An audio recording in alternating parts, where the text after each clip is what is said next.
సువార్త అనే ఆధ్యాత్మిక కార్యక్రమానికి ప్రభు నామంలో మిమ్మల్ని అందరినీ ప్రేమతో ఆహ్వానిస్తున్నాం. సిస్టర్ సుల్తాన్ నవీన్ గారు చెప్తున్న వాక్యము మీ అందరికీ దీవెనకరంగా ఆశీర్వాదకరంగా ఉందని మేము ప్రార్థిస్తున్నాం.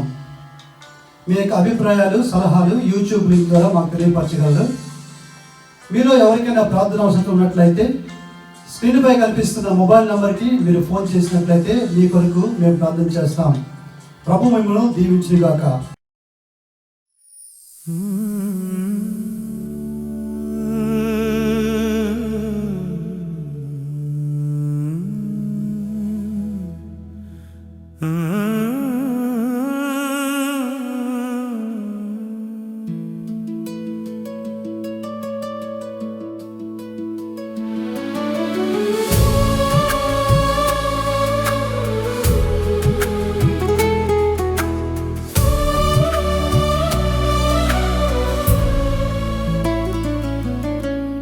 యేసు నీ మధుర నామమే భువిలో తేజరిల్లేనా.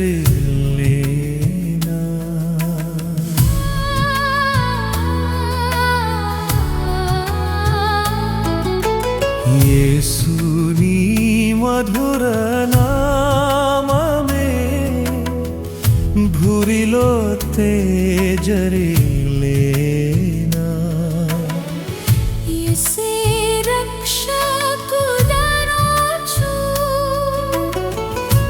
ఎసే రక్షకురానోచు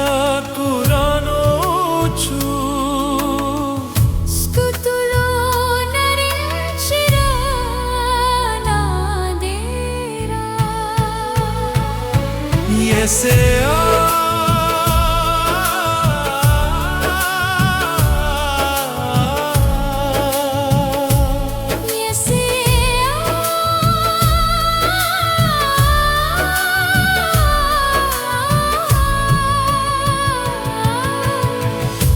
ఎసే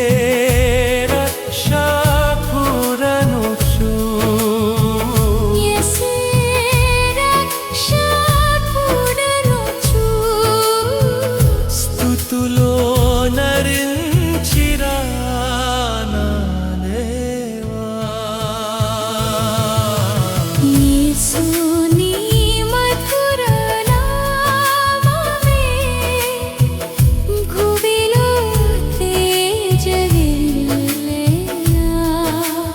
యేసు నీ మధుర నామమే భువిలో తేజరిల్లేనా.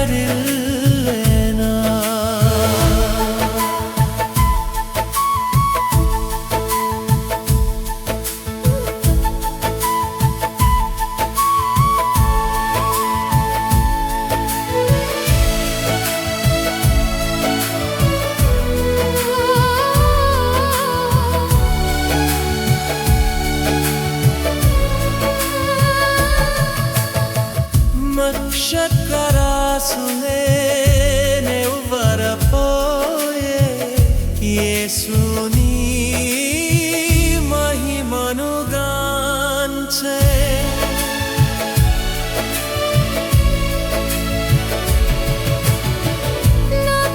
నక్షత్రరాసులే నెవ్వరపోయే యేసు నీ మహిమను గాంచే.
మొదటి పేతురు రాసిన గ్రంథం 2వ అధ్యాయము 5వ వచనం.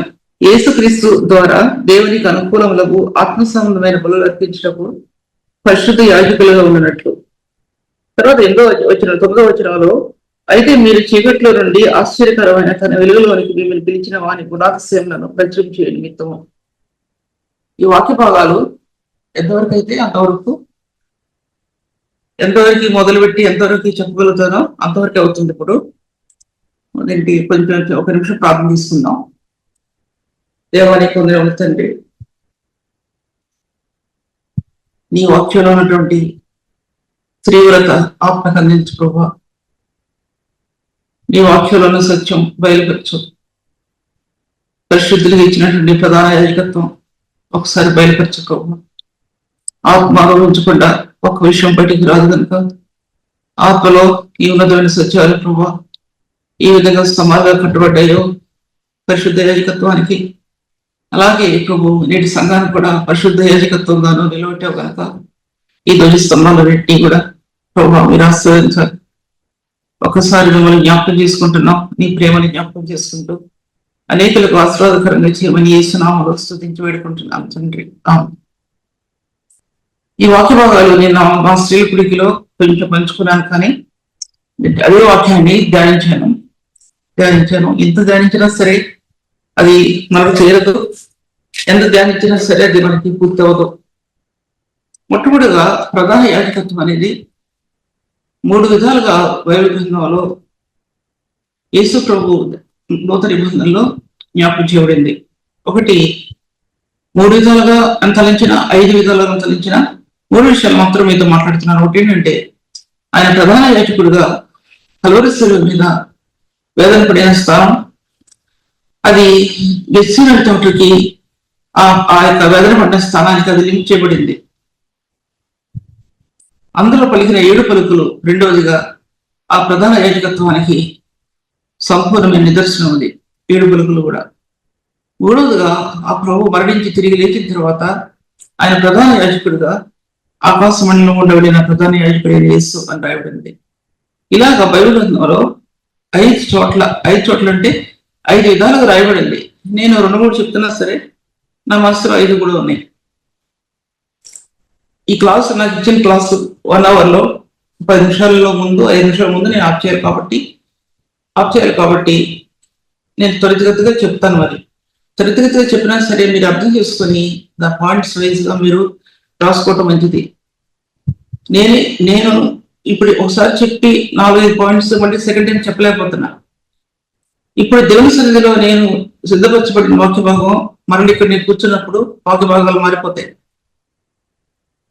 మీకు వచ్చేపాటికి మరొక రీతిగా వస్తాయి. ఆ విధంగా క్రీస్తు యేసు యొక్క రూపాంతరం యొక్క శక్తి మహిమ అనేది నేను పరిశుద్ధుల్లో నిలబడి ఉంటుంది. అది వాక్యం బట్టి పట్టినట్టు వాక్యాలు ఎవరు చెప్పలేరు. బట్టి పట్టడం అంటే బైహార్ట్ చేయటం చేసి వాక్యం ఎవరు చెప్పలేరు. అది ఆత్మలో ప్రభు పెట్టినటువంటి దీపం, అది ఆయన మహిమా స్వరూపం ఆత్మలో. దీంట్లో పరిశుద్ధ యాజకత్వానికి ఎన్నో స్థానాలు పెట్టబడే యేసుక్రీస్తు ప్రభువులు. అది యెరూషలేము కొండ మీద ప్రభు ఆ పరిశుద్ధ యాజకత్వాన్ని అంటే శిలువ మరణం ద్వారా ప్రభు ఆయన స్థాపించాడు. అక్కడ ఆయన స్థాపించి శిలువ మరణం ద్వారా సర్వలోకానికి ప్రపంచానికి వెళ్తున్నాడు ఆయన. అది యాజకత్వ రహస్యం. పరిశుద్ధ యాజకుడిగా తన వెలంతా కూడా తన ఆఖరి ఒట్టు వరకు కల్వరి శిలువలో ప్రభు భరించాడు. బైబిల్ గ్రంథంలో 2 విధాలుగా, ఒకటి పాత నిబంధన, కొత్త నిబంధన, 2 విధాలుగా ఈ పరిశుద్ధ యాజకత్వాల గురించి రాయబడింది. ఈ పాత నిబంధన గ్రంథంలో బలులు ముఖ్యంగా అవి నూతన నిబంధనలో క్రీస్తు శిలువకు మార్గాలు చూపిస్తూ వచ్చాయి. పరిహార్థ బలి, పాప పరిహార్థ బలి, అపరాధ పరిహార్థ బలి, దహన బలి, ఎన్నో ఉన్నాయి కదా. ఈ బలులన్నీ కూడా ఒకటి కూడా చెప్తే మీకు ఇసుకు వస్తుంది, చెప్తే నాకు ఇసుకు రాదు, కానీ వింటానే మీకు ఇసుకు వస్తుంది. ఎందుకు ఇసుకు వస్తుంది అంటే ఈ దినాల్లో ఆత్మలో ఆ ఫౌండేషన్ ఉండడానికి ఇష్టపడరు. కానీ చాలా మంది, మీరని కాదు, వాక్యం తేటగా వాక్యం గబగబా మంచి తాగేసినట్టు గాలి ఇచ్చినట్లేదో అలా చెప్పడానికి ఇష్టపడతారు. కానీ వినడానికి ఫౌండేషన్ అంటే క్రీస్తు శిలువ యొక్క ఫౌండేషన్ హృదయంలో ఉండడానికి ఎవరు కూడా ఇష్టపడరు. ఆ స్థానాలు ఒకసారి జ్ఞాపకం చేసుకోవాలి. దేవుని వాక్య గ్రంథంలో చూసినట్లయితే ఆయన ఎంత పరిశుద్ధమైన యాజకుడో, పరిశుద్ధమైన ప్రధాన యాజకుడు ఆయన అనే విషయం దేవుని గ్రంథం చెప్తుంది. మన అంతరాత్మ కూడా చెప్తుంది. మన అంతరాత్మ లేకుండా ఈ సత్యాలు బయటకు వెళ్ళడం అనేది సాధ్యపరచబడదు. తర్వాత ముందుకు వాక్యంలోకి వెళ్ళాలి ఇక నేను. ఎందుకంటే పాత నిబంధన భక్తుల యొక్క ఆక్రందన, నూతన నిబంధనల యొక్క ఆక్రందన, ఇద్దరు వేదనలు ఏంటంటే పరిశుద్ధ యాజకత్వంలో వెల్లడి చేయబడింది. పాత నిబంధన గ్రంథంలో ఒక వ్యక్తి యొక్క ఆత్మ యొక్క గ్రిప్ అంటే బలాత్సయం అనేది పరిశుద్ధ యాజకత్వంలో దాచిపెట్టబడి ఉంది. ఒక వ్యక్తి పరిశుద్ధుడిగా తీర్చబట్టంలో దాచిపెట్టబడి ఉంది. ఒక వ్యక్తి పరిశుద్ధుడు అనే మాట లేకుండా ఆత్మ గ్రిప్ లేదు. గ్రిప్ అంటే బలం లేదు, బలాత్సయం లేదు. పరిశుద్ధ స్థానం అనేది ఆత్మలో పెంపొందింపు చేయకుండా, అంటే దాన్ని డెవలప్ చేయకుండా పరిశుద్ధ స్థలాలు ఉన్న శాస్త్రం ఆత్మకు అందదు. పరిచర్య బలహీనమైపోతున్నప్పుడు ఒక వ్యక్తి ఆత్మ యొక్క సామర్థ్యాన్ని, తన పరిశుద్ధ జీవిత రహస్యాన్ని టెస్ట్ చేసుకుంటారు. ఎవరన్నా బలహీనత సరి చేసుకుంటారు. అది ప్రభు చూపించినటువంటిది. ఎక్కడ తప్పిపోయామో అని.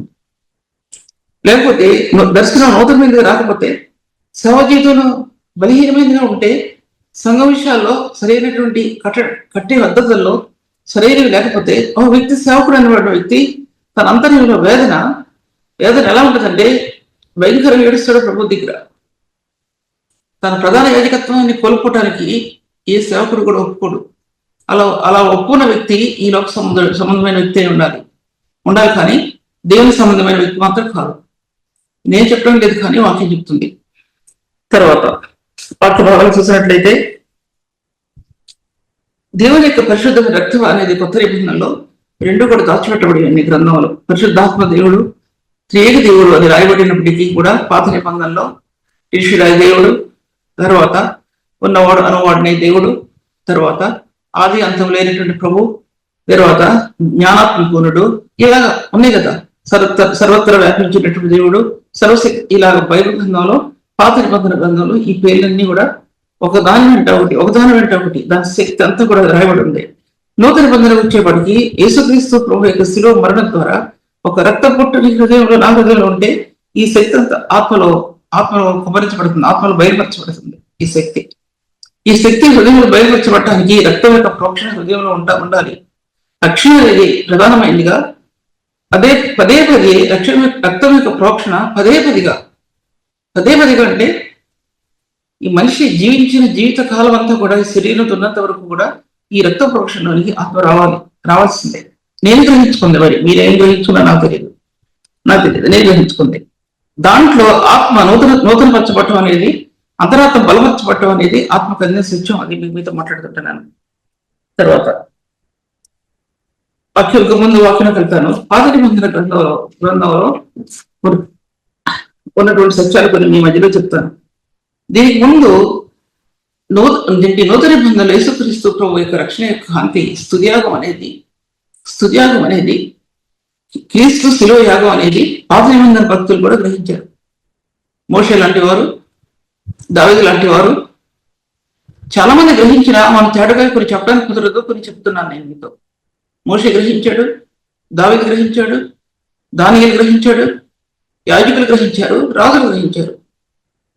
ప్రభు అన్నాడు వాక్య భాగంలో, మీరు రాజులైన యాజక సమూహం, పరిశుద్ధ యాజకులు, మీరు రాజులైన యాజక సమూహం. ఒక పక్క రాజరికాన్ని అందించాడు, ఒక పక్క ప్రధానత్వం అందించాడు. ప్రధానత్వం అనేది పరిశుద్ధ యాజకత్వం. ఒక పక్క రాజరికం, పరిశుద్ధ యాజకత్వం రెండు కూడా అందించాడు ఒక విశ్వాసకి. దీంట్లో ఈ రాజరికాన్ని కోల్పోయినా అంటే అర్థం ఆయన రారాజు అయిన ప్రభు క్రీస్తు రాజరికాన్ని ఇప్పి చూపిస్తూ వచ్చాడు. రెండవది ప్రధాన యాజకత్వాన్ని ఇప్పి చూపిస్తూ వచ్చాడు. సిలువలో బలియాగంలో ప్రధాన యాజకుడు అనే సత్యం బయలుపరుస్తూ చూపించాడు. ఈ రెండు సంఘానికి రెండు బలమైన స్తంభాలు. గ్రహించుకోండి.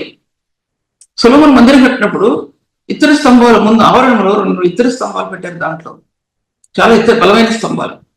ఒక స్తంభం పేరు బోయజ్ అని పెట్టారు, ఒక స్తంభం పేరు యాకీన్ అని పెట్టారు. 1 రాజుల గ్రంథం 8వ అధ్యాయంలో రాయబడి ఉంది. అధ్యాయం చదువుకుంటే మీకు అర్థం ఉంది. రిఫరెన్స్ ఇవ్వలేకపోయాను. దాంట్లో రెండు ఇతర స్తంభాలు, ఒకటి యాకీను, రెండు బోయజ్. బోయజు విమోచన గుర్తు, యాకీను ప్రధాన యాజకత్వాన్ని గుర్తు. జ్ఞాపకం చేసుకోండి రెండు విషయాలు కూడా పాయింట్స్ మీకు మీరు బైబిల్ ఎత్తుకుంటే దొరకవు. బైబిల్ అంటే ఎంతో బైబిల్ రిఫర్ చేసుకుంటా మీ ఆత్మలో స్థానాలు, పరిశుద్ధ స్థానాలు ఊర్చుకొని ఎత్తుకుంటే దొరుకుతుంది, లేదా దొరకవు. మొదటి ఒక స్తంభం విమోచనకి, ఒక స్తంభం యాకీన్ అనే స్తంభం. దీన్ని యాజకత్వానికి గుర్తు. యాజకత్వం అంటే యాజక వంశం నుంచి వచ్చాడు యాకీను. ఈ యొక్క బోయజు యూదాపుత్రుల నుంచి వచ్చాడు. బోయజు రెండు విషయాలు మీకు చెప్తున్నా సరే, నేను ఒక్కొక్క పాయింట్ వెనుక, ఒక్కొక్క మాట వెనుక ఎన్నో సత్యాలు ఉన్నాయి. చిన్నపిల్లలకు చెప్పినట్టు నేను ఒక చిన్న కథ చెప్పి దాంట్లో చెప్పడానికి నాకు కుదరదు. అలాగా నాకు అలా కుదరదు. ఎంతోమంది అనుభవజ్ఞానులు ఉన్నవారు ఉన్నారు, బోధించేవారు ఉన్నారు, స్త్రీలు వాక్యం చెప్పేవాళ్ళు ఉన్నారు, ఇంతమంది ఉన్నారు. దీంట్లో స్తుతియాగం అనేది దాంట్లో క్రీస్తు యొక్క శక్తి దాచిపెట్టబడి ఉంది, క్రీస్తు యొక్క బలాత్సవం దాచిపెట్టబడి ఉంది, అందులో క్రీస్తు యొక్క మహిమ దాచిపెట్టబడి ఉంది. స్తుతియాగం అనేది ఒక వ్యక్తి దేవుని స్తుతిస్తున్నప్పుడు ఎందుకు తొందరపడి స్తుతిస్తారు దేవుని? స్తుతియాగంలో 2-3 రకాలు ఉన్నాయి. ఒకళ్ళు శరీరాన్ని బట్టి స్తుతించే వాళ్ళు ఉంటారు, ఒకరు ఆత్మను బట్టి మహిమను బట్టి స్తుతించే వాళ్ళు ఉంటారు. ఎన్ని రకాలుగా ఉంటారు. ఎన్ని రకాలుగా ఉన్నా సరే, ఇన్ని రకాలు అక్కడ దేవుని మహిమ ప్రత్యక్షపరచబడుతుంది, ఏర్పడుతుంది. నీకంటే నేను బాగా చేశాను అంటానికి కాదు. ఎవరి హృదయ స్పందన బట్టి, ఎవరి హృదయం యొక్క స్థానం బట్టి, ఎవరు హృదయం ప్రభుత్వ ఉన్న సంబంధాన్ని బట్టి ఈ స్తుతియాగం అనేది బయటికి తీసుకురాబడుతుంది. హృదయంలో తెచ్చుకుంటానికి కుదరదు, ఉపయోగించుకోవడానికి కుదరదు, లేదా బారో చేయడానికి కుదరదు, అనుకరించడానికి, ఇమిటేట్ చేయడానికి కుదరదు. ఏం కుదరదు, అవేం కుదరవు. హృదయం నుంచి రావాలి. హృదయం నుంచి రాకపోతే మన నుంచి వెళ్ళిపోతారు విషయం. సేవ జీవితంలో అంతే. ఏదో సేవ చేయడానికి అనుకుంటారు కాదు. నీ హృదయం బలిపీఠ మీద క్రీస్తు యొక్క ఎస్సెన్స్, ఆ ప్రభు యొక్క బలియాగంలో, ఆ ఎస్సెన్స్ లో నీ ఎస్సెన్స్ దాంట్లో ఏకం అవ్వాలి. సేవ రహస్యం అది. సేవకి ప్రధానమైన సత్యం. మొట్టమొదటి పెట్టు దీంటి స్తుతియాగంలో, ఆ రక్షణ కాంతిలో నీ హృదయం స్తుతియాగం అర్పించడం, ఆ రెండింటి మధ్య రహస్యం సేవ జీవిత రహస్యం. అది ఇప్పుడు ఇది కొనసాగుతుంది. సేవ రహస్యంలో సీక్రెట్స్ అని బయలుకి రివీల్ చేయబడతాయి. ఈ రెండు జరుగుతాయి సేవా జీవితంలో. ఆ సీక్రెట్స్ అన్ని అవి రివీల్ చేయబడతాయి, బయలుపరచబడతాయి అన్నమాట అర్థం. తర్వాత రెండవదిగా ఒకటి చెప్పినప్పుడు రక్షణ కాంతి అనగా క్రీస్తు రక్తం యొక్క విలువని ఆత్మకు అందినప్పుడు స్తుతియాగం అర్పించడంలో అది మొట్టమొదటి పెట్టు. అది సేవా జీవితానికి కూడా మొట్టమొదటి పెట్టు. క్రీస్తు ప్రేమకి మొదటి పెట్టు. క్రీస్తు ప్రేమలో నువ్వు ఐక్యం అవ్వడానికి మొదటి పెట్టు. మరి ఎన్ని రిపీటెడ్గా చేయలేను. ఇవి మీరు సామాన్యంగానే తలంచుకోండి. పరిశుద్ధులకి అవి సామాన్యంగానే తలంచరు. ఒక వ్యక్తి పరిశుద్ధ దేహదానం చేసే వ్యక్తి ఇవి సామాన్యంగా తలంచరు. టూకీగా సేవ చేసే వ్యక్తికి ఇవి ఏదో అలవాటు ప్రకారం ఉంటున్నట్టు ఉంటుంది. అలవాటు ప్రకారం ఏముంది అనుకుంటారు. ఒక విషయం ఆలోచించుకోవాలి దేవుని సన్నిధిలో. తర్వాత మూడవదిగా ఇటువంటి సేవా జీవిత రహస్యంలో మహిమా కాంతి అందులో ప్రకాశించడం గమనించుకుంటాం. ఎందుకంటే రక్షణ కాంతి అనేది మహిమ ద్వారాల నుంచి ఆత్మకి నా భాష అర్థం చేసుకోండి, ఆత్మకి ప్రసరించబడింది. అంటే సూర్యకాంతి ఎలాగా లోకంలో ప్రసరించబడుతుందో అలాగే ఎన్నో కోణాల్లో నుంచి మహిమ కాంతి రక్షణ కాంతిలో ఆత్మకి ఇవ్వబడుతుంది. అందులో ఆ కాంతికి నీ మధ్యలో క్రీస్తు యొక్క బలియాగం అందో దాచిపెట్టబడి ఉంది. ఆ బలియాగంలో ఒక రక్త బొట్టు నీ ఆత్మకి రక్షణ మార్గం. అదే నీ ఆత్మకి రక్షణ, అదే మార్గం. మరొక మార్గం లేదు. నేను బాప్తిజం తీసేసుకున్నానంటే మార్గం కాదు. నేనేదో ఎన్నో కృపావరాలు ఉంటే ఉన్నాయంటే మార్గం కాదు. కృపావరాలు, అసలైన కృపావరాలు ఆత్మ అనుభవించాలి. అసలైన కృపావరాలు ఆత్మ అనుభవించాలి.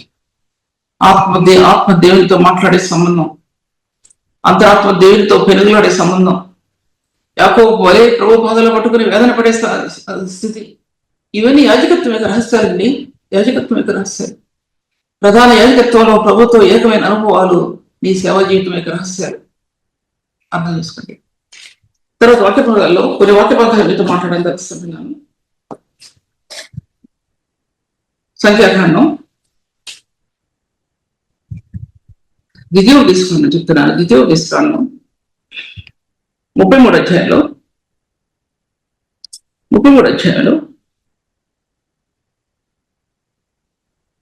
వచనం, 19 కాదు 10వ వచనం చెప్తున్నా, 10వ వచనం మాట్లాడుతున్నాను. నీ సన్నిధిని ధూపమును నీ బలిపీఠం మీద సర్వాంగ బలిని అతను అర్పించుతారు. యెహోవా అతని బలమును అంగీకరించు, అతడు చేయు కార్యమును అంగీకరించుని. నాకు బాగా తాకిన వాక్యాలు ఈ మాటలో. ఎన్నోసార్లు చదివాను నేను, ఎన్నోసార్లు చదివినా సరే నాకు దీంట్లో కొత్తదనం వచ్చింది. నేను వాక్య భాగాల్లో లేవీని గురించి ప్రభు మాట్లాడుతూ, షిమ్యోను లేవి ఆదికాండంలో ఏ పనులు చేశారో కూడా మీకు తెలుసు, నేను చెప్పలేను కానీ ఆయన మీకు తెలుసు వాళ్ళు చేసిన పనులు. వారి మీదకి శాపం వచ్చింది. దాని తర్వాత మెరీబా గెలవల యొక్క లేవీయులు ఏం చేశారంటే తెగులిచ్చి అనేక మంది చనిపోతున్నారు. చనిపోతున్న సమయంలో కత్తి దూసి దండ రాశాడండి. అతని కుమారులను ఎంచలేదు, పైన తన సహోదరుని లక్ష్య పెట్టలేదు. అంటే అర్థం ఏంటంటే ఏం ఆలోచించలేదు. జనాంగం అంతా నశించిపోతున్నారు. తెగులు బయలుదేరింది. కారణం వాళ్ళని వీటితోనో కత్తితోనో చంపిస్తాడు. నిర్గమకాండం 33వ అధ్యాయంలో అది అక్కడ రాయబడలేదంటే నేను చదివిన జ్ఞాపకం మరొక చోట చదివాను నేను. అంటే ఆ తెగులు ఆగిపోతుంది. అప్పుడు ఆశీర్వాదం 33వ అధ్యాయం నుంచి, నిర్గమకాండం 33వ అధ్యాయం నుంచి ఆశీర్వాదం లేవీయులకి ఇవ్వబడుతుంది. ఆశీర్వాదం వాళ్ళు దేవుని లెక్కలో చేర్చబడతారు. ఎందుకంటే యాజక ధర్మం వారికి ఇవ్వబడింది. లేవి గోత్రం యాజక ధర్మం చేయడానికి ప్రధాన యాజకత్వాన్ని లేవీయులకు అప్పగించాడు దేవుడు. ఇశ్రాయేలుకి ఇచ్చినటువంటి గోత్రాల్లో లేవీయులకి ప్రత్యేకమైన ఇవ్వలేదు, కానీ యెహోవాయే వారికి స్వాస్థ్యం అన్నాడు. ఇశ్రాయేలు గోత్రాల చుట్టూ వాళ్ళు స్వాస్థ్యాలు ఇచ్చాడు, కానీ వారికి ప్రత్యేకమైనటువంటి స్వాస్థ్యం ఇవ్వలేదు. నేనే వారికి స్వాస్థ్యం అన్నాడు. అటు ఆశీర్వాదం లేవీయులకి ఇవ్వబడింది. కారణం ప్రధాన యాజకుడైన నూతన నిబంధనలో ప్రధాన యాజకుడైన క్రీస్తు యొక్క ఆ యాజకత్వం యొక్క రహస్యంలో పాత నిబంధనలో వారు ఏర్పించబడ్డారు అనమాట. వాక్యం అర్థం చేసుకోవడానికి ప్రయత్నించండి. తర్వాత వాక్య భాగాల్లో నీ సన్నిధి ధూపం అనేది పాత నిబంధనలో బలిపీఠం మీద ధూపం వేశారు, బలులు అర్పించారు. ఓ బలిపీఠం మీద పాప పరిహార బలి, దహన బలి.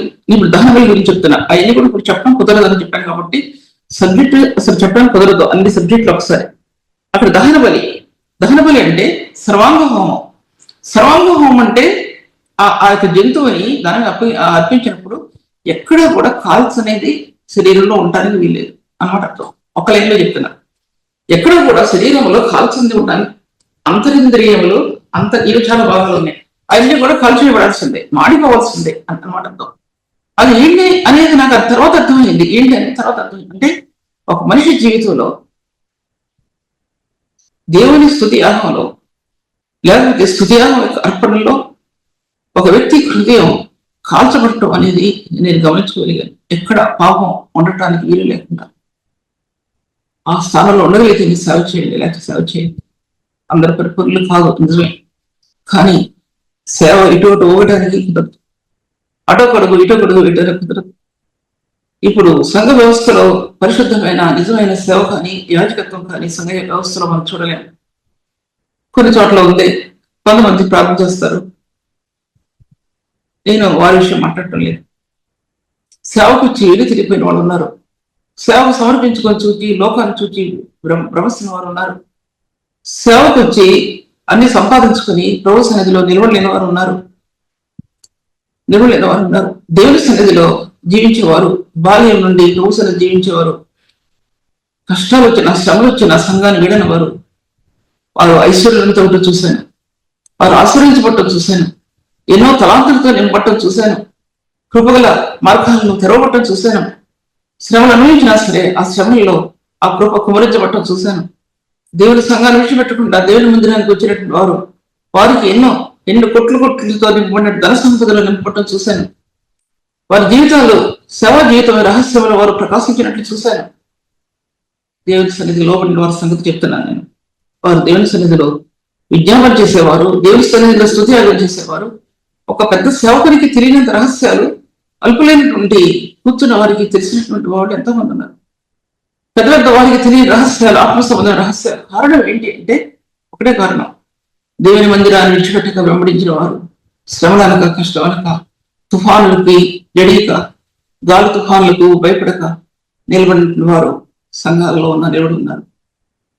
గృహాల్లో నిలబడ్డారు, కుటుంబాల్లో నిలబడ్డారు, తన వ్యక్తిగత జీవితం నిలబడ్డారు, అంటే కుటుంబాల్లో నిలబడ్డారు, తర్వాత సంఘంలో నిలబడ్డారండి. అప్పుడు నాలుగవది సేవ ప్రబలమవుతూ వచ్చింది. నాలుగవ సత్యం సేవ ప్రబలమవుతుంది. స్తంభం, బలమైన స్తంభం, క్రీస్తు శివయాగంలో నిలబడిన స్తంభం, క్రీస్తు యొక్క ఆ యొక్క సంఘ వ్యవస్థలో ఆ బలమైన స్తంభం, సంఘ వ్యవస్థలో ఉన్నటువంటి బలమైన స్తంభం, క్రీస్తు శిలువయాగంలో ఏకమైనటువంటి స్తంభం. ఒకే ప్రకారాలు, ఒకే పట్టుత్వం. అది ఆత్మలో ఏ సేవకులు కలిగి ఉన్నారండి? చెప్పండి. ఆత్మలో ఏ సేవకులు కలిగి ఉన్నారు? ఒకసారి ఆలోచించుకోవాలి. అటువంటి వారు ఆర్థిక పరిస్థితులు నిరుపేదలుగా ఉన్నవారు దేవుని కృప యొక్క మహేశ్వర్యాన్ని, దేవుని కృప యొక్క ఐశ్వర్యాన్ని, ఎఫ్సీ పత్రిక 3వ అధ్యాయం రాయబడినట్టు లోతులో ఉన్నటువంటి కృపామహత ఐశ్వర్యాన్ని, ప్రార్థన యొక్క ఐశ్వర్యాన్ని పొందుతూ వచ్చినప్పుడు కృప యొక్క ఐశ్వర్యం పొందుతూ వచ్చారు.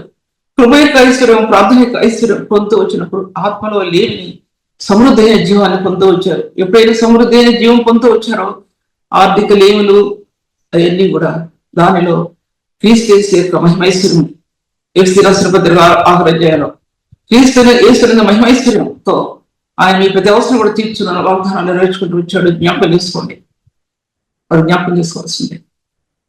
మొట్టమొదటిగా ఆత్మ యొక్క హృదయం అది పరిశుద్ధమైంది, పవిత్రమైంది, అది జీవంలో లేనటువంటిది. ఆత్మ యొక్క హృదయం అది దేవునితో సమైక్యం చెందడానికి ఒక సేవకుడు ఎంత ప్రయాసపడతారో ఆ సేవ కట్టబడతాడు. లేకపోతే సేవ నీళ్ళైపోతుంది. అటు సంఘానికి ముప్పు, సంఘానికి అవమానం, సేవకునికి అవమానం, దేవునికి అవమానం. సేవ చేయని నిష్క్రియమైన జీవితం అది ఎందుకు కూడా పనికిరాదు. నీకున్న పరిధిలో, నాకున్న పరిధిలో నేను చేసే సేవ అదొకటి.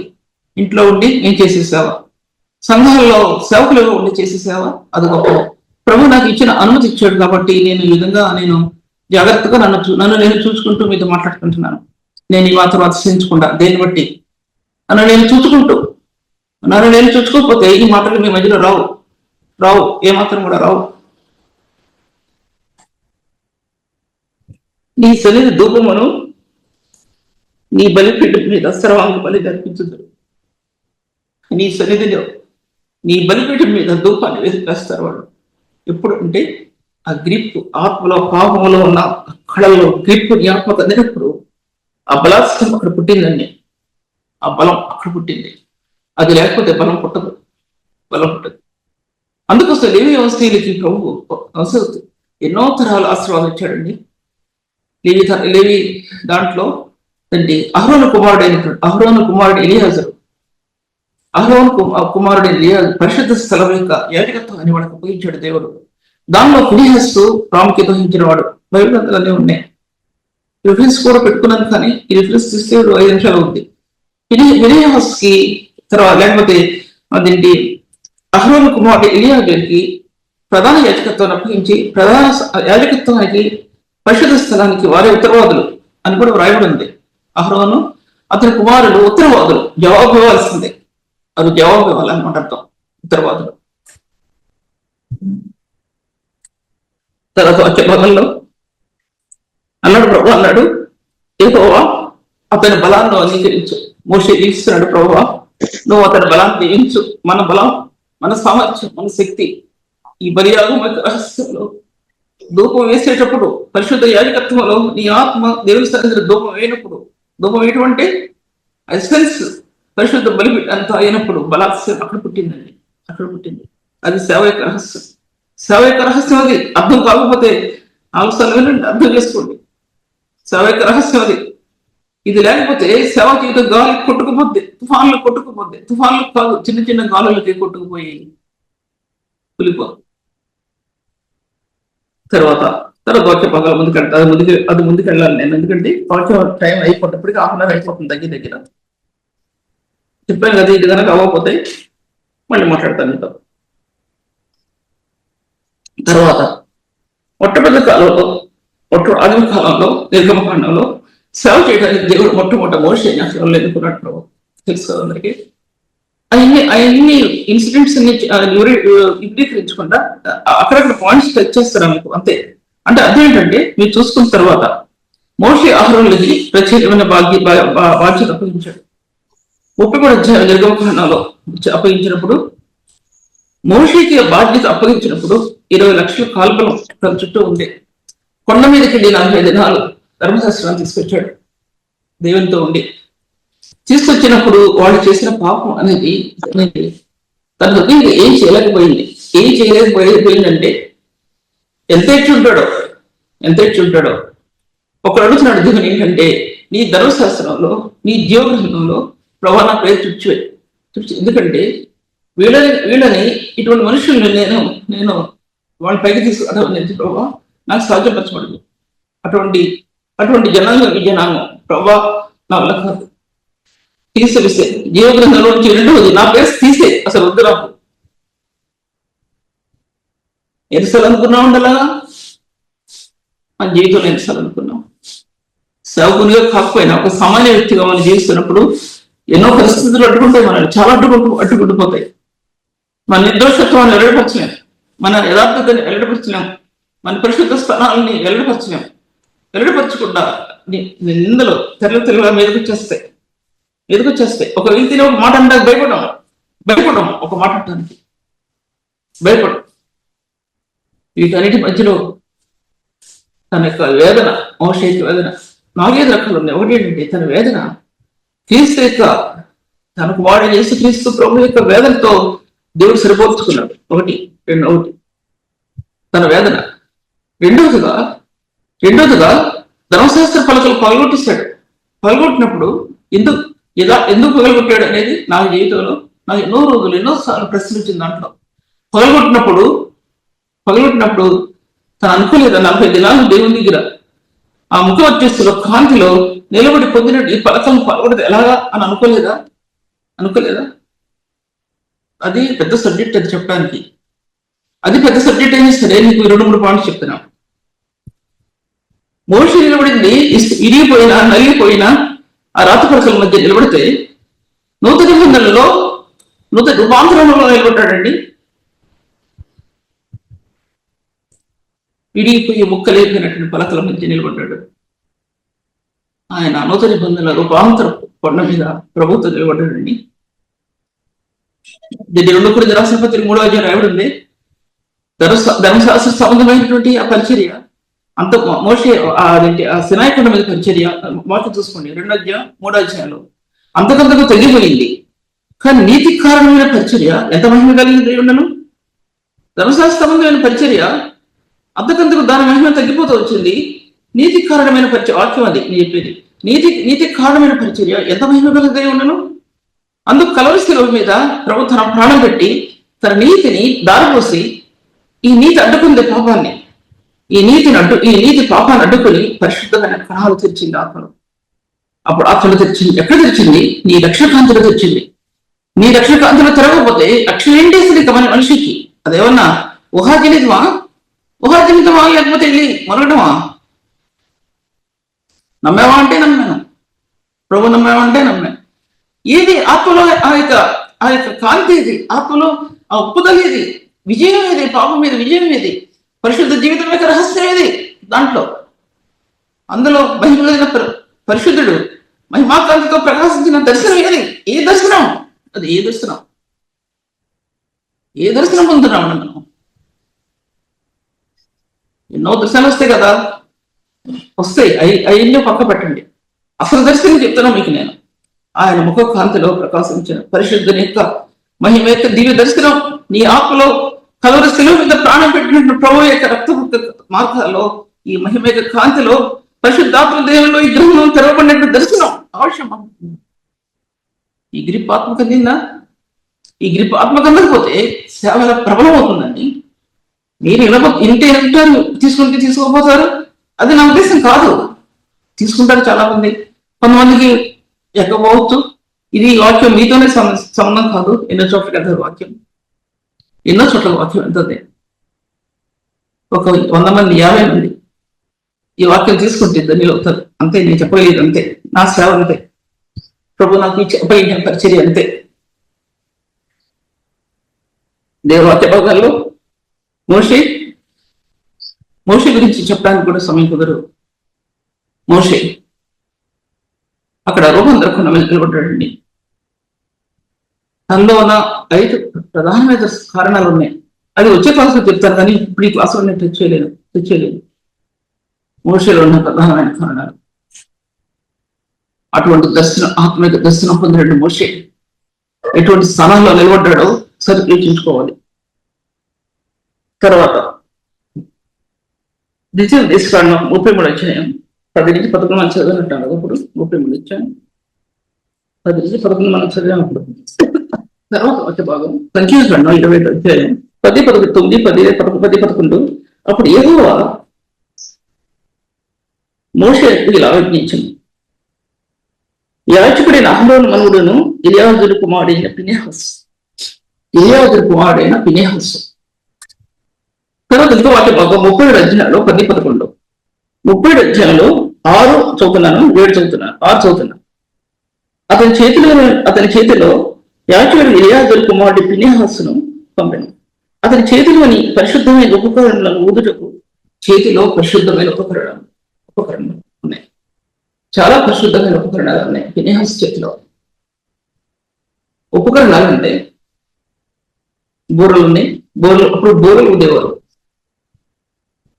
బూరలు రకరకాలుగా ఊదేవారు. ఇప్పుడు బూరలు ఊదడం విషయం కాదు. అప్పుడు బూరలు ఊదినప్పుడు అర్పణలో బలంలో ఎలా క్రీస్తు శిలువ యొక్క మార్గాల్లో రక్తం ఇమిడినాయో, ఆయన జ్ఞాపనలు ఇమిడినాయో, ఆయన కేకల్లో నిలబడే బోరలో ఆయన కేక వేసినాడు శిలువ మీద 7 పదాలతో 7 విధాలుగా. ఆ పదజాలలో, ఆ వేదనలో, బోరలో అందులో దాచిపెట్టబడింది. ఒక శిలువ యొక్క మార్గాన్ని మనం గ్రహించగలిగితే ఈ వీటిని మనం ఏం చేయని అవసరం లేదు అని అర్థం. నాకు అర్థమైంది ఆ విషయం. తర్వాత ఫినెహాసు రిఫరెన్స్ రాస్తున్నా దానికి కనబడతలేదు. ఫినెహాసు సంఖ్యాకాండంలో మరి అధ్యాయం జ్ఞాపకం లేదు. అక్కడ భయంకరమైనటువంటి పాపం జరుగుతున్నప్పుడు తెగులు నిండి అనేక మందిని వేల మంది చనిపోతున్నారు. చనిపోతున్నప్పుడు ఈట తీసి ఆ విజ్ఞానీయుల కుమార్తెని ఇశ్రాయేలుని చంపేస్తాడు. అప్పుడు తెగులు ఆగిపోయింది. అప్పుడు ప్రభు అంటాడు, నేను ఓరలేని దాన్ని ఫినెహాసు ఓరలేకుండా చూచి అతని యొక్క యాజక వంశంలో ఎన్నో 3-4 తరాల వరకు అతని యాజకుడిగా స్థిరపరచబడతాడు. ప్రధాన యాజకత్వం మొట్టమొదటి ఎక్కడ అప్పగించబడిందంటే మొట్టమొదటి పాపంలో చెప్పాను నేను. లేవీయులు వారిని చంపేసినప్పుడు, ఫినెహాసు పాపాన్ని హతమార్చినప్పుడు, ఈ ప్రధాన యాజకత్వం యొక్క మార్గాల్లో మీతో మాట్లాడుతున్నాను. ప్రధాన యాజకత్వం అక్కడ ఆత్మకి గెలుపు దొరికింది. యెహోవా అతని బలాన్ని అంగీకరించు. అతని బలం ఎక్కడ ఉంది? పాపాన్ని ఖండించడంలో, పాపాన్ని జయించడంలో, రూపరేఖలు లేకుండా పాపం మీద పరిశుద్ధ యొక్క రక్తం వెదజల్లడానికి వేదన పడిన హృదయం ప్రధాన యాజకత్వంలో, క్రీస్తు యొక్క మనస్సు ప్రధాన యాజకత్వంలో ఈపడుతుంది. అది వేదన యొక్క రహస్యం. చిడికి మాత్రం ఏడటం కాదు, అర్థం అది. నీ హృదయం దినాలు గడిచగలది, సంవత్సరాలు గడిచగలది. నీ హృదయం యొక్క వేదన క్రీస్తు యొక్క ప్రధాన యాజకత్వంలో వెళ్ళే కొలది నీ ఆత్మ వేదన పడుతుంది. చులకనగా ఎంచబాకు. ఒక వ్యక్తి జీవిత విధానాన్ని చూసి చులకనగా ఎంచొద్దు. తిప్పి కొడుతుంది. జాగ్రత్త పడాలి విషయం. ఒక మన బాధలు చూసి దుఃఖపడతాం, ఒక పక్క ఇతరుల శ్రమల గురించి ఏడుస్తాం. మూడవదిగా క్రీస్తు యొక్క ఆ బలాత్మ సేవలోనికి హృదయం వెళ్ళడానికి వేదన పడతాం. ఎంత ఏడుస్తామో ఆ పరాస్తమైన హృదయం వినటానికి. అల్పులైన మానవులు, స్వల్పమైన మానవులు మీరుంటే, బ్రదర్స్ అదే ఆడవాళ్ళు అయితే, లేడీస్ అయితే, సిస్టర్స్ అయితే ఎంత వేదన పడతారో, తన కుటుంబాన్ని చూసుకుని, తన పిల్లలు చూసుకుని ఎంత వేదన పడతారో, తన సంఘాన్ని చూసుకుని రాణించలేక, సేవలో పరిపూర్ణ అందలేక కుమిలి కుమిలి చేసి స్త్రీలను ఎంతో వాళ్ళని చూశాను నేను. నటన కాదు ఇది నటన జీవితం కాదు, ఇదేమి చెప్పుకుంటారు కాదు. ఆత్మ పరిపూర్ణమైన స్థాయి నిలబడటానికి యెహోవా అతని బలాన్ని నువ్వు దీవించు, అతని బలాన్ని ఆశీర్వదించు. బలిపీఠం మీద చిందించబడిన క్రీస్తు రక్తంలో ఆ ఎసెన్స్ అతని ఆ హృదయంలో నుంచి రాకుండా ఆశీర్వాదం అనేది రాదండి. తర్వాత ముందుకెళ్తున్నాను నేను. 1 రాజుల 7వ అధ్యాయం 21వ అధ్యాయం. 1 రాజుల 7వ అధ్యాయం 21వ అధ్యాయంలో యాకీను యాజకం సేవల్లో వచ్చాడు. యాకీను ప్రధాన యాజకత్వంలో నుంచి వచ్చాడు యాకీను. ఇది ఎప్పుడు గ్రహించుకున్నానంటే, దీన్ని సొలొమోను మందిరం పెట్టినప్పుడు ఇతర స్తంభాలకి ఒకటి యాకీను పేరు, ఒకటి బోయజ్ పేరు పెట్టారు కదా. అప్పుడు అసలు ఎక్కడ దొరకట్లేదు యాకీను పేరు. చదువుతున్నాను పుస్తకాలు, ఒక దాని మీద గంటలు ధ్యానం చేస్తే కానీ వాక్యం రాదు, కొన్ని పాయింట్స్ రావు. ఈ రిఫరెన్స్ బైబిల్లో కూడా నాకు దొరకల. ఎక్కడ దొరికిందంటే మీనింగ్స్ లో దొరికింది. మీనింగ్స్ బుక్, అది కూడా నా దగ్గర లేదు. నా దగ్గర రావడానికి 2 రోజులు పట్టింది. దాంట్లో రాయబడి మీనింగ్స్ బుక్, చాలా మంచి బుక్ అది. ప్రధాన యాజకత్వం యాకీనికి అందించబడింది. అందుకోసం బలమైన స్తంభంగా ఈ ప్రధాన యాజకత్వంలో చదివితే బాగుంటుందేమో కదా. యాకీను 1 రాజుల 7:21. ఈ స్తంభములను అతడు పరిశుద్ధ స్థలపు మండపంలో ఎత్తించింది. కుడిపార్శ్వ స్తంభమునకు ఎత్తి దానికి యాకీను అని పేరు పెట్టిన, ఎడం పార్శ్వ స్తంభమునకు ఎత్తి దానికి బోయజు అని పేరు పెట్టింది. జ్ఞాపకం తీసుకోండి. ఇది ధ్యానించుకున్న భాగం. అలాంటప్పుడు భోజనం గురించి ధ్యానించండి, తర్వాత యాకీను గురించి ధ్యానించండి. తర్వాత ఇంకో రిఫరెన్స్ కూడా ఉంది. యాకీను తర్వాత 1 దినవృత్తాంతాలు 9వ అధ్యాయం 10-13. 1 దినవృత్తాంతాలు, ఎందుకంటే ఈ రిఫరెన్స్లు పోగొట్టుకోవద్దు. 1 దినవృత్తాంతాలు 2 దినవృత్తాంతాలు. యాకీను 1 దినవృత్తాంతాలు 9వ అధ్యాయము 10వ రోజున చదువుతున్నా. 10వ వచనం. యాజకులలో ఈ యెహోయారీబు యాకీను దేవుని మందిరంలో అధిపతి అయిన అహిటోలు కుమారుడైన మొరయోతునకు పుట్టిన సాదో కుమారుడు అని వాడికి చూసుకోండి, చవట రావట్లేదు. దాంట్లో యాకీను ఎంత స్థానం నిలబడ్డాడో యాజకులలో అన్నాడండి. యాజకులలో నా ముందు పేర్లు ఎన్నో ఉన్నాయి, ఈ కుమారుడు ఆ కుమారుడు. యాకీను యాజక వంశంలో నిలబడ్డాడు. యాకీను ఒక పరిశుద్ధమైన వ్యక్తి స్థానంలో నిలబడిన వ్యక్తి యాజకత్వ పరిశుద్ధ స్థలంలో యాజకత్వ సేవ అప్పగించబడిందండి. తలకిందలైపోతుంది సంఘాలు, తలకిందలైపోతున్నాయండి సంఘాలు. ఇప్పుడు స్త్రీలు యాజక ధర్మాన్ని వహించినటువంటి స్త్రీలు, అన్నానే ప్రవక్తి లూకా సువార్తలో ఆమెకు 100 సంవత్సరాలు దాటిపోయినాయి. నా లెక్క ప్రకారం 108, 109 వచ్చాయి. ఆమె దేవుని మందిరంలో రాత్రింపగలు గడుపుచు నా ప్రభువుని చూస్తాను నిలబడిందండి. అన్నానొక ప్రవక్తిని. నేను ప్రవక్తుల గురించి చెప్పటం లేదు, ఏమీ చెప్పడం లేదు, స్త్రీల గురించి చెప్తున్నా. స్త్రీలు వాళ్ళు చేసేది పెద్ద సేవ కాదు, కానీ వాళ్ళు చేసే పని ఎవరికి తెలియదు. పరిశుద్ధ స్తంభాలుగా నిలబడి అపవిత్రతని పాపాన్ని అడ్డుకొని కన్నీరు కార్చే స్త్రీలు దేవుని మందిరం నిలబడి ఉన్నారు. ఎక్కువగా స్త్రీలు నిలబడి ఉన్నారు సంఘాల్లో. వారు మాట్లాడకుండా, నోరెత్తకుండా, ఏం మాట్లాడకుండా నిలబడినట్టు మౌనం వహించిన స్త్రీలు ఎంతమంది సంఘాలు ఉన్నారండి. దీని మీద సంఘం వ్యవస్థ, సంఘం యొక్క పట్టుత్వం, సేవా జీవితం దీని మీద ఆధారపడి ఉంది. తెలుసా సంగతి? స్త్రీలకు అటువంటి బాధ్యత అప్పగించడానికి తెలుసా? లూకా సువార్తలో రాయబడినటువంటి ప్రవక్త లేని స్త్రీ. బైబిల్ గ్రంథంలో చాలా మంది ప్రవక్తలు ఉన్నారు.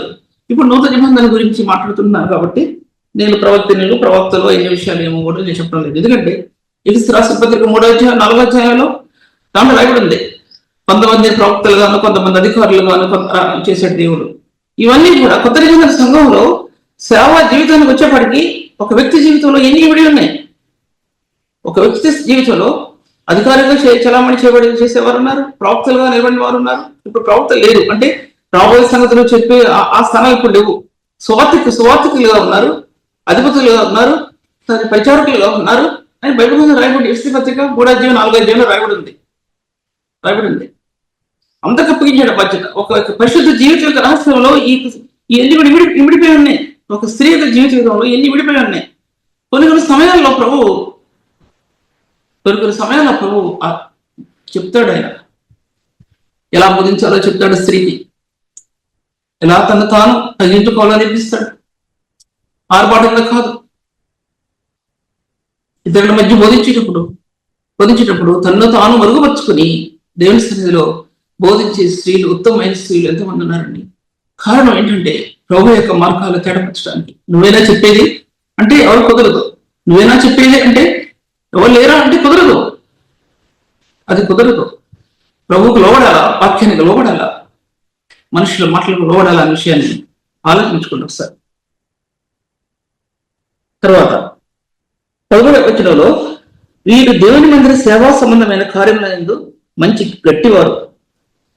దేవుని సంబంధమైన సేవలో వీరు చాలా గట్టివారండి. గట్టివారంటే బలమైన వారు. వీళ్ళందరూ కూడా యాజకత్వం వహించడంలో గట్టితనం. నేను కొంతమంది చూశానంటే మా బ్రదర్స్ని చూశాను. వాడు సంఘం ఉంది ఆస్ట్రేలియాలో. ప్రార్థన చేస్తారండి, చేస్తారు, వేదరపడి ప్రార్థన చేస్తారు, వీడియో ఇచ్చిపెట్టకుండా ప్రార్థన చేస్తారు, పెళ్లిలాడతారు. యాకోబు ప్రార్థన కనబడుతుంది, దానియేలు ప్రార్థన కనబడుతుంది, మోషే ప్రార్థన కనబడుతుంది. నేటి సేవకుల్లో ఈ ప్రార్థన కనబడాలి.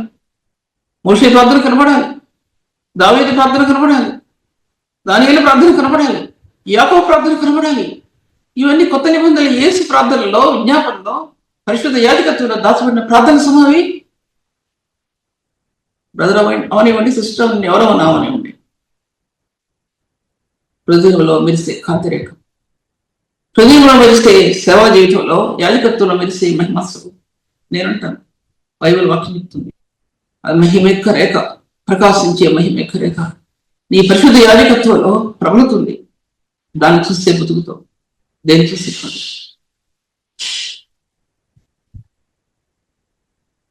నీ చుట్టుకున్నా సరే, ఎన్ని నిందలు నేను తీసుకొచ్చినా సరే, అపవాదు నిన్ను చెరబడటానికి ఎన్నో నిందలు నేను చేసినా సరే, నీలో మెరిసే కాంతి, నీలో మెరిసే ఆ మహిమక స్వరూపం, పునరుత్థాన మహిమక స్వరూపం, మరణంలో నుంచి బయలుపరచబడినటువంటి మహిమ స్వరూపం నీ హృదయంలో దాచబడి ఉందని ఎంతమంది తెలుసు?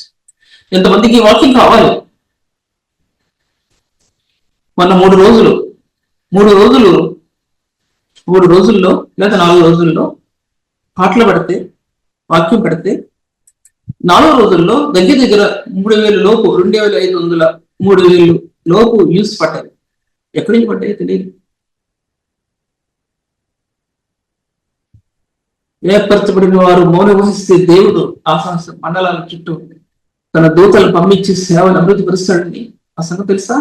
ఏర్పరచబడిన వారు మౌనం వహిస్తే దేవుడు ఆకాశ మండలాల్లో తన దూతలు పంపి పరిశుద్ధ దేవుడిని యేసు యొక్క యాజకత్వాన్ని, ఆ మహిమను ప్రబలింపజేస్తాడని సంగతి తెలుసా? ఇంతమందిలో ఒక అబ్బాయి, ఒక మాస్టర్, పేరు చెప్పేస్తానా? బైబిల్ ఉంది చెప్పడానికి. రవి అనే ఒక అబ్బాయి పాస్టర్. ఆయన ఈ సేవ అభివృద్ధి చెందడానికి నాకు ఎంత తోడ్పడ్డాడంటే, ఆయన అంత తోడ్పడ్డాడు. ఆయన మన సంఘం ఇప్పుడు కూర్చున్నాడు, దాంట్లో ఉన్నాడు. ఆయన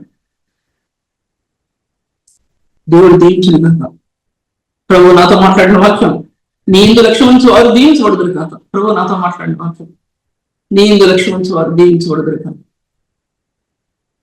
జీవితకాలం అంతా కన్నీళ్ళు అనుకోబాకండి. కన్నీళ్ళు మెరిస్తే రోజు, ఆ కన్నీళ్ళలో మెరుపొస్తున్న రోజు, మహిమేక కాంతుల కన్నీళ్ళలో దగదగ ప్రకాశిస్తాయి. ఆ దగదగ ప్రకాశించేలో మహిమ కలిగిన స్వార్థని ఆత్మ కలుగుతుంది. ఆ మహిమైన స్వార్థ పరిశుద్ధుడు, అనాది కాల సంకల్పంలో పరిశుద్ధుడు ఈ లోకంలో పంపించిన మహిమ కలిగిన స్వార్థ అందుతుంది. ఈ లోకంలోకి వచ్చే ఉంది, అది ఎప్పుడో వచ్చింది, అది ఖండంలోనే వచ్చింది. అపోస్తలుడైన పౌలు 2వ కొరింథీయుల 4వ అధ్యాయంలో చెప్పగలిగాడు, మహిమ కలిగిన స్వార్థ. అది నీ ఆత్మ కలిగిందా? ఆత్మ కలగకపోతే ఏ స్వార్థ మనం ప్రకటిస్తుంటున్నాం? ప్రభుని విడిచిపెట్టేసాము, ప్రభుని గురించి చెప్పాం, మన గురించి మనం చెప్పుకుంటాం, మన గురించి మనమే, ఇంకేం చెప్పుకోవాల్సిందా? మన గురించి మనం చెప్పుకుంటే అది ప్రబలదు. నీ ప్రభుని గురించి, నీ కోసం ప్రాణం పెట్టి నా ప్రభుని గురించి, నీ ప్రభు ఏం చేశాడో ఆ ప్రభుని గురించి, ఆ కలువరి శిలువలో ప్రాణం పెట్టిన ఆ మహనీయుని గురించి నువ్వు చెప్తే నీ సేవ కొంచెమే కావచ్చు, క్రీస్తు చేసే బలాసేవలో ఆ సేవ వర్ధిల్లుతుందని నేను మీతో మాట్లాడుకుంటున్నాను. తర్వాత ఎబ్బేజు గురించి కూడా ఇప్పుడు చెప్తాం కుదరదు. ఎబ్బేజు 1వ దినవృత్తాంతాల్లో 9-10 వచనాలు, 4-9-10 అతడు యూదా గోత్రం నుంచి వచ్చిన వ్యక్తి. బైబిల్ తీయట్లేదు నేను. యూదా గోత్రం నుంచి వచ్చిన వ్యక్తి ఎబ్బేజు. తల్లి ఎంత వేదనపడిందో, నేను వేదనపడి కంటిని కదా అని ఎబ్బేజు అని పేరు పెట్టింది. ఎబ్బేజు వేదన పుత్రుడు. ఎన్నో ఆ యాజక గోత్రాల్లో అది చదివింది. యాజక గోత్రాల్లో ఎంతమంది దాంట్లో ఎబ్బేజు యొక్క పేరు దాంట్లో ప్రసిద్ధి చెందింది. కారణం ఏంటంటే అతని తల్లి వేదన పడి నేను కంటిని కదా బయలులో ఉన్నవాట అనుకుని అతనికి ఎబ్బేజు అని పేరు పెట్టింది.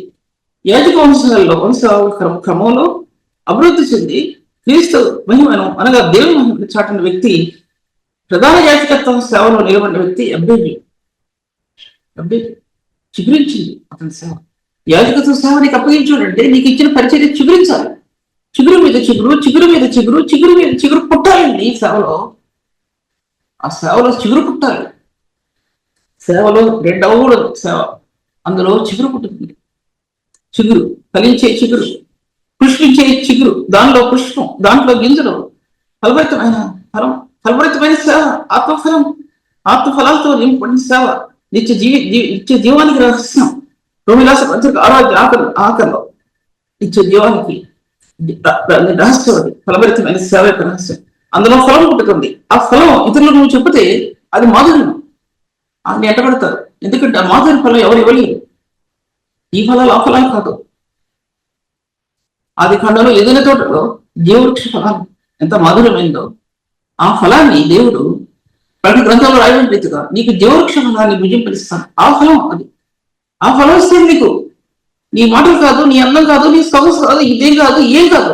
దాంట్లో నీ అంతర్యంలో ప్రభు మహిమల నుంచి దిగవచ్చినటువంటి ఆ జీవవృక్ష ఫలం నీ హృదయంలో దాచబడి ఉంటుంది. దాన్ని నువ్వు తినిపిస్తే, నువ్వు తిన్నప్పుడు ఇతరులు తినిపిస్తే వారు ఫలవృతం అవుతారు. జాతి సంఘం ఫలవృతం అవదు. పట్టుకథలతో చాతుర్యంతో సేవని ప్రభావం చేయడానికి ఎవరికి సాధ్యపరచబడదు. చెప్పే కొన్ని మాటలు ఇప్పుడు ఆశీర్వాదకరమైనటువంటి స్థానాలు తీసుకురావడాలి. కానీ ముందుకెళ్తున్నా నేను అన్నాడు. రాజరికాన్ని ఇచ్చాడు, ఒక పక్క యాజకత్వాన్ని ఇచ్చాడు. రాజరికం దావీదు జీవితంలో 2 మాటలు చెప్పి నేను వినిపిస్తాను. దావీదు జీవితంలో రాజరికాన్ని ఇచ్చాడు దేవుడు దావీదుకి. అంటే రాజు క్రీస్తు యొక్క మార్గం. ఆ రాజరికంలో దేవుడు దావీదుకి ఎందుకు ఇచ్చాడంటే తన సార్వభౌమత్వంలో, తన అధికారంలో రాజాదిరాజుగా క్రీస్తు యొక్క మహిమను ఇశ్రాయేలుకి బయలుపరిచాడు. నేను రాజాదిరాజులని చెప్పి అనుభవించలేదు జీవితం అంతా.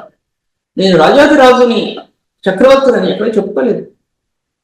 అన్ని మండలాల్లో, అన్ని దేశ సామంతుల రాజుల్లో ప్రధానుడే ఇశ్రాయేలు గోత్రాలు ఎదిగిన వ్యక్తి.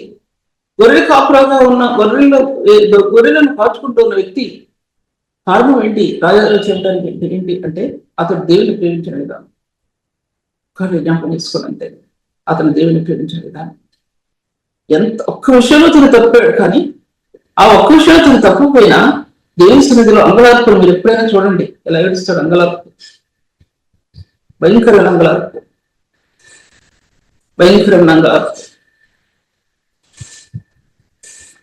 నీ సన్నిధిలో ఉంచి నన్ను తెలుసు ప్రభా. నీ ముఖాన్ని నాకు మరుగుపరచవద్దు ప్రభా. పరిశుద్ధ స్థలంలో నుంచి నన్ను తోసేయబాకు. నా పాపం నా ముఖం ఎదుట ఉందో ప్రభా. నా కళ్ళ ముందు ఉంది నా పాపం. పరిశుద్ధ స్థలంలో తోసేస్తే నేను బ్రతకలేను ప్రభా. నేను బ్రతకలేను. పరిశుద్ధ సేవ ప్రబలదు. పరిశుద్ధ సేవ నీ ముఖాంతిలో ఉన్నటువంటి సేవ ఈ లోకంలో ప్రబలదు ప్రభా. నువ్వు నన్ను ప్రశస్తే ఆయన చేసిన ప్రార్థన ప్రభు అంగీకరించిన తత్ఫలితంగా కనబడిన శ్రమ తర్వాత బైబిల్ గ్రంథంలో రాయబడింది. నా కుమారుడైన దావీదు అన్నాడు. దావీదు చిగురు, రేకు చొక్క, ఎన్నో పదాలు. నా దావీదు, నా కుమారుడు ఆయన దావీదు, నా ప్రియుడైనటువంటి దావీదు. కారణం వాటన్నిటిలో తన ఒప్పుదల తన అంతర్యంలో ప్రభువును సమీపించడం అనేది తన ఆత్మీయ జీవితాన్ని ఉన్నతమైన స్థలాల్లో తీసుకెళ్ళింది. ఎన్నో దీంటి డబ్బు ఉంది, ఎంతో బంగారం మణులు ఉన్నాయి, రత్నాలు ఉన్నాయి, మణులు కొద్ది ఉన్నాయి, ఎన్నో ఉన్నాయి. కానీ ఆయన్ని పక్కన పెట్టాడు. దేవుని మందిరంలో అంగలార్చిన వ్యక్తి దావీదు. సేవకుల జీవితాల్లో ఈ అంగలార్పు లేకపోతే పరిశుద్ధ యాజకత్వ సేవలో వారు ఫలభరితం కాలేరు, యాజకత్వం యొక్క సేవ ఫలించదు అనే విషయాన్ని మీతో మాట్లాడుతూ నేను ఈ వాక్యం ఇస్తున్నా. మళ్ళీ ఈ వాక్య భాగాన్ని నేను నెక్స్ట్ వీక్ మాట్లాడాలని తెలుసు. ప్రార్థన తీసుకున్నాం. తండ్రి, నీ వాక్య భాగాలన్నింటిని బట్టి వందనములు ప్రభు. నువ్వు ఎంతో గొప్ప దేవుడు. నేను గురించి నేను తెలియజెప్పింది అత్యల్పం, కానీ అత్యల్పు రాలైన నాకు నువ్వు ఇచ్చినటువంటి స్థానం చాలా విలువైంది తండ్రి. ఈ విలువైన స్థానాన్ని నీకు అప్పగించుకుంటున్నాను ప్రభు. నీ బిడ్డలు, నీ సేవకులు, స్త్రీలు ఇంతమంది ఉన్నారు. వారిలో నీ కాంతి, నీ ముఖ కాంతి ప్రకాశింపని, నీ ముఖ కాంతిలో వచ్చిన పరిచర్యను వారి ఆత్మలకు అందించి ఆశీర్వదించు ప్రభు. గరుడు దేవా, నీకు ఎన్నో వేల వందన ఫలింపని, సేవ ఫలింపని, నీ జీవవృక్ష ఫలాన్ని విజింపని ప్రభు. తండ్రి, నీ బలిపీఠం మీద తండ్రి అంగీకారం అవుతున్నట్లుగా ఆ బలాస్థానాన్ని ఆత్మలకు అనుగ్రహించి ప్రభు. సేవా జీవితంలో రహస్యంలో నీ మాధురమైన ఫలాన్ని ఆత్మను తిరిగించండి, ఆశీర్వదించండి. యేసు నామములో స్తుతించి వేడుకుంటున్నాను తండ్రి. ఆమేన్. ఇంతవరకు సిస్టర్ సుల్తాన్ నవీ గారి వాక్యాన్ని ఆత్మలో ఆనందించి దేవుని మేలు పొందాలని నమ్మి దేవుని స్తుతిస్తున్నాం. మీ యొక్క అభిప్రాయాలు కామెంట్స్ ద్వారా మాకు తెలియపరచండి. Please like, comment, share and subscribe. God bless you all.